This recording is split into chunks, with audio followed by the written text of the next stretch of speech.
What's up everyone, it's Adam from Life of Adam. Today I'm back with a brand new lifeguarding video. And today's video we're going to be talking about how to become a lifeguard in 2026. What are the keys and the steps that you need to take from going from someone who doesn't know how to become a lifeguard to getting a job, working at a pool, beach, or lake, and having a great time while getting paid. Now this video is going to be broken up into 4 key steps, and I'll link down below videos for each step that go more in depth. So if you want to have even more information and more of a how-to for each individual step, that'll be a great resource. And I guarantee you, if you follow along, you'll be in great shape to become a lifeguard. Now, the first step to become a lifeguard is that you have to check and meet the requirements. There is a minimum age that you need to be in order to become a lifeguard, and that is 15 to 16 years old, depending on the certification. Sometimes you can be 14, as long as your birthday, when you turn 15, is during the time span that you're taking the course. Technically, you can be 14 and sign up, but it's gonna be 15 to 16 years old. It's also gonna require you to be a strong swimmer. Now, this doesn't mean swim team or Olympic swimmer or a professional competitive swimmer.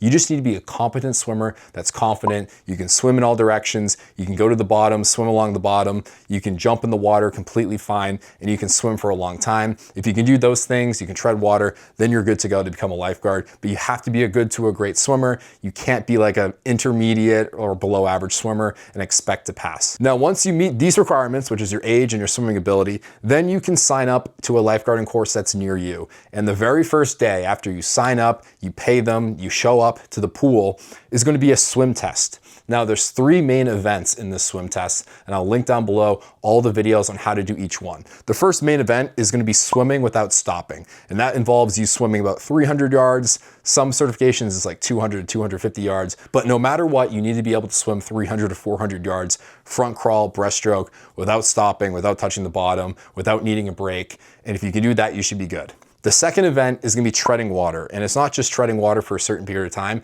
it's treading water for 2 minutes without using your hands. So you have to be really good in terms of your bottom half, being able to kick and keep your head above water for that time span. This is usually the trickiest one, but I guarantee if you practice, you'll be in good shape. And the last event is a object retrieval. It's usually a brick that's around 10, sometimes could be 20 pounds. And basically the instructor is gonna throw the brick in the deep end. It could be anywhere from like 7 to 12 feet deep.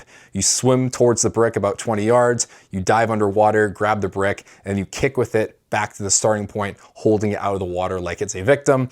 Those are the 3 events. Like I said, I'll have videos in the description to help you pass those on your first try, but this is the second step to become a lifeguard. Now, the third step to become a lifeguard is to take the remainder of the course. And the remainder of the course is gonna be water rescues, which is you learning all the lifeguard skills, shallow water rescues, deep water rescues, using the rescue tube, backboarding people with head, neck, and spinal injuries. That's a big part of the course. So you're gonna learn every single water skill that you need to know. You're also gonna learn CPR, AED, and first aid for all types of injuries, all types of cardiac emergencies that are in the water, outside of the water. This will kind of fully equip you. When you combine that with your ability to save people in water, you bring them out, and then you provide like first aid and CPR, whatever you need to do. And then at the end, you're gonna be tested on this. And it's gonna be a multiple choice exam where you have to get an 80% or higher to get your certification. It's usually gonna be around 60 multiple choice questions, sometimes more, sometimes less, depending on the teacher and depending on the certification. But just make sure that you pay attention throughout the entirety of the course and you understand the concept so you can pass that. So once you do this, you will get a certification email to you, and it will be valid for 1 to 2 years. And all you have to do is get recertified, which is a very abbreviated version of all this. It might just take 1 day for like 4 hours. You show up, you swim, you take a test, and then you get it for another 2 years. So once you do this, you become a lifeguard, you have the piece of paper. Now all that's left is step 4, which is getting a job, applying, and interviewing. Now this also depends on what kind of path you want to take. If you want to be a beach lifeguard, a pool lifeguard, a lake lifeguard, a water park lifeguard, basically you apply, you interview and answer general questions that might give you some scenarios, and they may also test you a little bit and have you swim a couple laps just to show that you are a good swimmer. And this isn't just someone's random certification that you're giving them.